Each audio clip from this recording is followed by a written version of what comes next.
अस्सलाम वालेकुम नाज़रीन, आप देख रहे हैं HMD न्यूज़। मरोट अहले सुन्नत की मरकजी दीनी दरसगाह जामिया सदीका सादिकुल उलूम में मुअज़्ज़िज़ीन इलाका और दीगर इंतजामिया ने प्रेस कॉन्फ्रेंस का एहतमाम किया।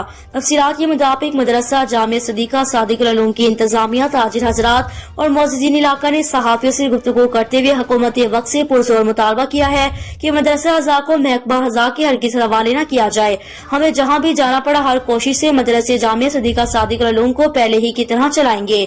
इसलिए मदरसा हज़ा का रकबा 1972 से जामे के लिए ही वक्फ किया जाए। ये मदरसा किसी फर्द वाहिद की जागीर नहीं, तमाम निजाम मकामी लोग मुकीर हजरात के ताउन से ही चल रहा है।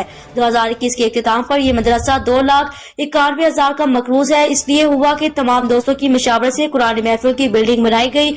इसके बाद सदर मदरस की रिहाइश का तामीर करवाई गई। अब मोहतमम हज़ा की रिहाइश का आखिरी मराहिल में है, जिसका काम अभी बाकी है। अमारत मुकम्मल करने के बाद मजीद अखराजात में कमी आएगी।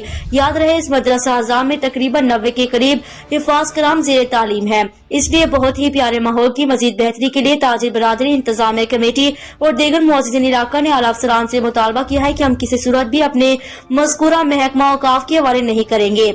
इस मदरसा जामिया सदीका को साबिक़ा रूटीन के मुताबिक चलने दिया जाए ताकि मदरसा हज़ा में मजीद बेहतरी आ सके।